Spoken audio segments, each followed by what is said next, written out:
Então vamos para a nossa primeira aula de interpretação e análise crítica de estudos clínicos randomizados em oncologia. Primeiro, para que público é essa aula, né? Esse curso? Na verdade, serão uma série de aulas, não sei exatamente quantas, mas eu dividi para não ficar algo mais maçante do que já é. Mas o objetivo principal é atingir os residentes de oncohematologia, residentes de oncologia, mas qualquer profissional que tenha interesse, que seja especialmente dessas áreas, para poder compreender melhor os exemplos aqui apresentados.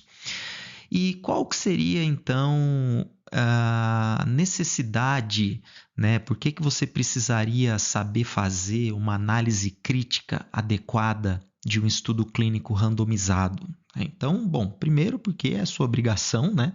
É a sua especialidade. O que se espera, no mínimo, é que você leia um artigo científico com estudo clínico e não apenas isso, mas saiba interpretar criticamente os resultados, né? Porque, como dizia o escritor Mark Twain, uma pessoa que não lê não é muito diferente de uma pessoa que não sabe ler, certo?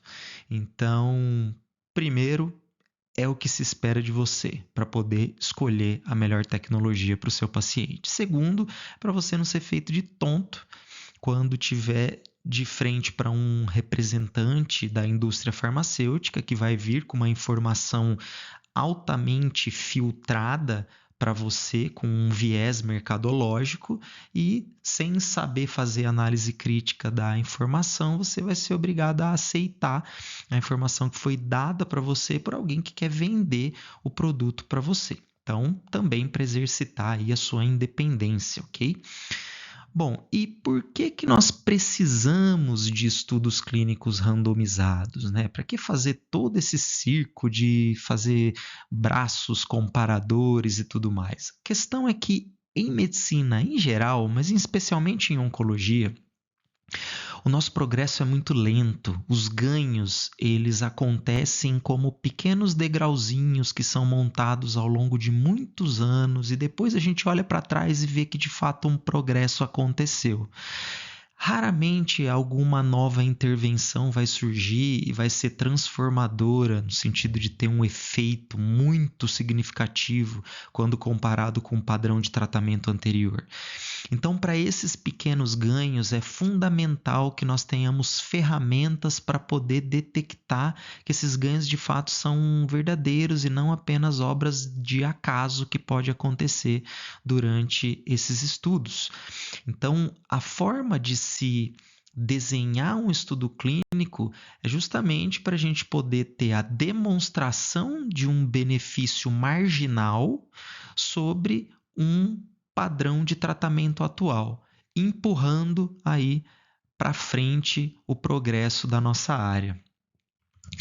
E tudo isso, no fim das contas, vai se resumir a você, uma mesa, seu paciente, entre quatro paredes ali, em um momento crítico de decisão e definição de qual intervenção será utilizada. E se você perguntar nesse momento o que o seu paciente quer, eu garanto que ele vai querer duas coisas. Ele quer melhorar e ele quer viver. Então a gente nunca pode deixar de ter em mente que os dois desfechos que significam alguma coisa para os nossos pacientes é viver mais e viver melhor. É sobrevida global e qualidade de vida.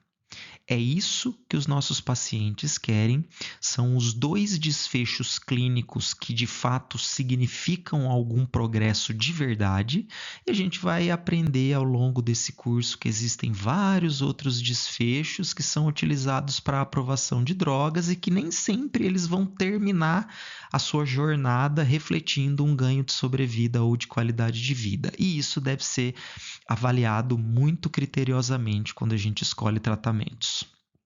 Então, quais serão aí os tópicos dessa primeira aula, dessa aula introdutória? Eu vou falar um pouquinho de conceitos e princípios gerais de saúde baseada em evidência, nível e qualidade da evidência para tomada de decisões e fases dos estudos clínicos para aprovação de novas tecnologias. Na próxima aula, a gente vai falar de análise estatística básica, para daí seguir com outros conceitos até a gente terminar falando principalmente de exemplos de vieses dentro da nossa área. Bom, então esse quarto tópico já está na parte de uma próxima aula. Bom, saúde baseada em evidência nada mais é do que a avaliação sistemática que você vai fazer de informações que estão disponíveis, que vão nos dar propriedades de uma nova tecnologia, englobando aí eficácia, que é o melhor efeito em um ambiente controlado, efetividade, que é a aplicabilidade desse efeito no mundo real, segurança e, dentro da efetividade, a validade para vários cenários de mundo real. Mas a melhor evidência científica é apenas um dos braços da melhor conduta médica. A gente sempre tem que ter em conta, tem que levar em conta de que eu vou escolher a melhor evidência científica que case com a minha experiência clínica, que precisa ser continuamente aprimorada e levando em conta as preferências do nosso paciente. Esse é o hotspot do melhor tratamento para cada paciente e vai ser sempre diferente de acordo com o nosso paciente, a nossa experiência e a doença em questão. Então, quando a gente fala de buscar evidências baseadas em pesquisa, a gente tem ali os princípios dos 5 As, né? Então, primeiro ask, primeiro pergunte, ou seja, como nós estamos agora vivendo em uma era de inteligências artificiais, fica mais fácil até de explicar isso. O ask é basicamente qual que é o prompt que eu vou usar para conseguir transformar a minha dúvida em uma pergunta a ser respondida, encontrando a evidência científica que eu quero. Eu vou, então, acessar uma série de evidências e daí, a partir disso, eu vou precisar ter o olhar para saber escolher qual que é a melhor evidência disponível. E eu vou, então, avaliar, eu vou fazer o appraise, eu vou avaliar criticamente a evidência que eu consegui escolher dentre aquela lista que o meu prompt deu. E eu vou avaliar criticamente no sentido de sua validade e sua utilidade, levando em consideração tudo que nós vamos cobrir ao longo desse curso. E eu vou aplicar. Eu vou iniciar esse tratamento para o meu paciente e, a partir do momento em que eu aplico, eu começo a autoavaliação em um processo de iteratividade, ou seja, eu vou avaliando tempo a tempo, ciclo a ciclo, de acordo com protocolos clínicos, diretrizes terapêuticas, feedback do paciente, tolerabilidade e vou fazendo correções de rota ao longo do tempo. E quando eu estou avaliando um estudo clínico randomizado, eu preciso saber rapidinho identificar a estruturação desse estudo clínico. Todos que fizeram aqui alguma pesquisa clínica, ou seja, iniciação científica, ou fizeram pós-graduação, mestrado, doutorado, sabem do conceito da pergunta PICO. É o conceito da pergunta clínica que nós utilizamos para montar um estudo clínico randomizado. Então, o P é qual que é a população de interesse, então quais pacientes eu vou utilizar na minha pesquisa. O I é qual intervenção que eu vou utilizar, qual que é o novo tratamento, por exemplo. O C, qual que é o braço comparador, ou seja, qual que é o tratamento padrão melhor disponível para aquela população naquele momento. E O é o outcome, o desfecho. Eu quero avaliar o efeito em qual desfecho, né? Então, por exemplo, eu tenho aqui uma população de pacientes com linfoma de Hodgkin e eu quero avaliar uma nova imunoterapia. Eu vou comparar com a terapia padrão de segunda linha, por exemplo, em desfecho de sobrevida livre de progressão e sobrevida global. E a gente sempre vai ter, por instinto, o pensamento de que a melhor população foi utilizada e a intervenção vai ser testada contra o braço comparador mais justo, o melhor, o standard of care, e eu vou escolher o melhor desfecho possível para poder avaliar o efeito dessa intervenção. E o que nós vamos aprender aqui é que nem sempre isso acontece. Muitas vezes a população não está bem representada por vários problemas. A intervenção em si pode estar sendo testada com um comparador que já está obsoleto, um braço que é apenas um espantalho para tomar porrada e ser mais fácil de acumular eventos sobre ele e demonstrar superioridade.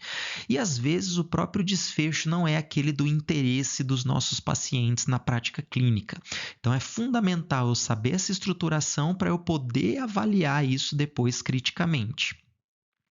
Em termos de nível de evidência, eu estou aqui falando de estudos clínicos randomizados, ele é como um top tier de nível de evidência. Só que a gente começa, né, com coisas um pouco menos de excelência nesse sentido, né? Então, nós temos opiniões de especialistas, depois nós temos série de casos isolados onde alguma tecnologia foi testada. Eu posso pegar essa série de casos e pegar pacientes com características clínicas semelhantes, como um braço comparador, mas tudo numa análise retrospectiva e fazer uma série de casos e controles, né? Ou seja, eu não randomizei, eu não tenho uma população homogênea, né? Tem vários problemas aí. Posso fazer uma análise prospectiva de coorte para avaliação de algum efeito, de alguma intervenção. E, por fim, eu tenho o estudo clínico randomizado grande, com N adequado, com análise estatística adequada, muito bem conduzido, com minimização de vieses, né? Essa é a melhor forma que eu tenho para aprovar uma nova tecnologia, né? Eu diria até, parafraseando o que o Churchill fala da democracia, né? Que ele fala que é a pior forma de governo, exceto pelo qual é melhor do que todas as outras, né? O estudo clínico randomizado ele tem vários problemas. A gente pode falar que é uma das piores formas de aprovar uma nova tecnologia, exceto pelo fato de ser melhor do que todas as outras formas. Então, o fato de eu ter um estudo clínico randomizado, grande, bem conduzido, não significa que ele está isento de uma série de problemas, uma série de vieses que precisa ser analisada criticamente. Tá? Mas eu gosto sempre de reforçar que mais difícil do que fazer uma análise crítica de um estudo clínico é desenhar e conduzir um estudo clínico. Então a gente não pode tirar esse mérito, que é um ato heróico de conseguir fazer um desenho adequado de um estudo para aprovar uma nova tecnologia que, em linhas gerais, tem um grande potencial de transformar a vida dos pacientes. E no topo da evidência nós temos as revisões sistemáticas, né? A revisão sistemática nada mais é do que um juicer, que eu vou colocar lá dentro vários estudos clínicos randomizados que respondem uma mesma pergunta, ou uma pergunta semelhante, e vai sair um suquinho da melhor evidência possível, tá? Só que esse suquinho vai ser tão bom quanto o ingrediente que eu colocar lá dentro. Então, se eu pego um juicer e coloco fruta estragada, vai sair um suquinho estragado. Então, se eu não faço uma análise adequada dos estudos para incluir numa revisão sistemática, eu vou ter um resultado totalmente ruim, errado e enviesado. Então, tudo começa por uma boa análise uma análise crítica. E daí, então, eu tenho ferramentas para analisar a validade metodológica interna, né? Qualidade metodológica interna de um estudo, que é basicamente avaliar o hardware do estudo, no sentido do risco de viés do seu desenho, e aí como que ele gerou dados baseados em um desenho errado, e como que daí eu posso interpretar esses dados. E a validade externa, que é basicamente a qualidade de sua aplicabilidade no mundo real, que é a efetividade, a capacidade que eu tenho de transpor esse estudo clínico que é feito em um ambiente altamente controlado para o mundo real. Então é como se eu estivesse testando um carro esportivo numa pista de corrida, e aí depois eu vou ter que pegar esse carro esportivo e colocar na rua da sua cidade aí do interior, que malemar é asfaltada. Será que ele vai rodar tão bem quanto ele rodou na pista de corrida? Então, é fundamental a gente também ter a aplicabilidade avaliada e considerada na hora de se fazer uma análise de evidência. E nós temos várias ferramentas que podemos utilizar para avaliação de validação interna, tá? Aqui é um exemplo, que é a ferramenta da Cochrane, que vai dar vários nomes para tipos de vieses diferentes. Nós vamos trabalhar isso em uma aula específica, por isso eu não vou ficar listando tudo aqui. Vamos para a última parte dessa introdução, que é falar de fases dos estudos clínicos, né? Quando eu tenho uma nova tecnologia, eu quero então trilhar o caminho de validação dessa nova tecnologia. E quando eu falo nova tecnologia aqui, entenda um medicamento novo, né? Uma intervenção nova. Então eu vou trilhar esse caminho de validação até eu poder aprovar e comercializar essa nova tecnologia. Então tudo começa numa fase pré-clínica, que é uma fase aonde eu ainda não estou testando em humanos, eu estou fazendo avaliação in vitro, eu estou usando, às vezes, colônias de células, eu estou avaliando o mecanismo de ação, estou fazendo experimentação animal, posso fazer em modelos murinos, né, de ratinhos, e eu estou obtendo informações preliminares sobre a atividade farmacológica do medicamento e sua segurança para a aplicabilidade humana. A partir daí eu começo, né, a fase clínica, que é iniciando por estudo de fase 1. O estudo de fase 1 geralmente é um estudo clínico de braço único com um pequeno número de pacientes, aonde eu vou testar diferentes formas de administração, dosagem, agenda da medicação, vou fazer avaliação farmacocinética e farmacodinâmica, avaliar o metabolismo da droga, sua curva de concentração, biodisponibilidade, eliminação, vou gerar primeiras evidências de segurança e o estudo pode ser dividido em fase 1A e 1B. Na fase 1B eu já começo a ter algumas primeiras evidências de eficácia. Então aqui basicamente eu vou gerar tabelinhas de efeitos farmacocinéticos e dinâmicos, tabelinhas de segurança de eventos adversos e posso já ter alguns dados de eficácia com, por exemplo, taxas de resposta à tecnologia.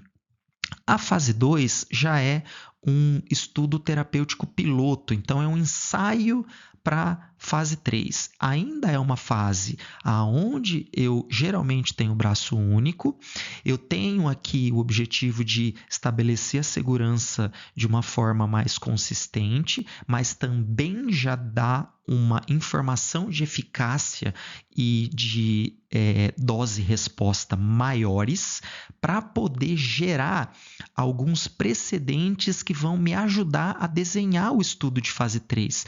É aqui que eu vou inferir qual vai ser o efeito da droga para eu poder fazer os cálculos que nós vamos aprender um pouquinho ali, os conceitos, na próxima aula de análises estatísticas básicas, né? Então, eu vou inferir que o efeito vai ser X, isso vai dar para mim a necessidade de ter um N desse tamanho Y e vai me ajudar a escolher melhores desfechos e tudo mais. Geralmente também braço único, um N um pouco maior do que o fase 1, mas já me dando aqui tabelinhas de eventos adversos. Aqui eu já tenho basicamente dose única, eventualmente eu posso testar mais de uma dose com mais de um braço.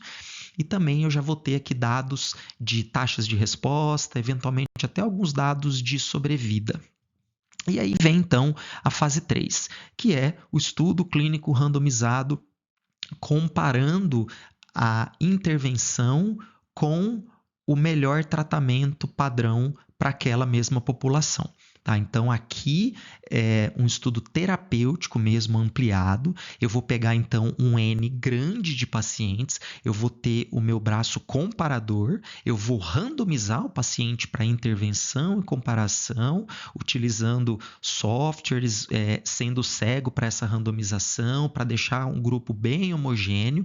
E o meu objetivo aqui já não é mais avaliar segurança, já não é mais demonstrar eficácia. Aqui eu quero demonstrar vantagem terapêutica, eu quero demonstrar superioridade quando comparado com o standard of care, quando comparado com a terapia padrão para aquela população estudada. E, obviamente, eu vou acabar estabelecendo um perfil de indicação para a bula do tratamento e também um perfil de segurança bem estabelecido para constar em bula também. E é a partir daqui que a grande maioria das tecnologias são aprovadas e são comercializadas. E a partir daí eu passo para a fase 4, que é a fase em que a droga já está sendo comercializada e, portanto, esse efeito observado na fase 3 já está sendo transposto para o quê? O mundo real. Então, a fase 4 é uma fase mais subjetiva, mas é a fase que não é exatamente um estudo clínico em si, mas é a fase na qual eu vou fazer um acompanhamento dos pacientes que estão fazendo o tratamento com essa nova tecnologia e eu posso fazer uma avaliação de longo prazo, justamente observando efeitos não esperados e não observados nos outros estudos mais controlados, principalmente relacionados a novas sinalizações de segurança, eventos adversos que não eram esperados ou foi inadequadamente qualificados nos estudos anteriores e avaliar a efetividade a longo prazo, o quão bem essa droga de fato fez para o meu paciente e se foi reprodutível o que foi observado nos estudos anteriores e se isso de fato levou a um benefício real. A fase 4 pode eventualmente levar até a suspensão de aprovações de tecnologias, quando você não observa um ganho de fato ou eventualmente observa um evento adverso que tinha sido subestimado nos estudos anteriores e se mostra agora limitante. Tá? Então, agências reguladoras vão acompanhando eventos adversos ao longo do tempo e podem ir fazendo pequenos estudos relacionados à eficácia do estudo em centros que estão realizando tratamento com essa nova tecnologia para fins mesmo regulatórios, tá bom?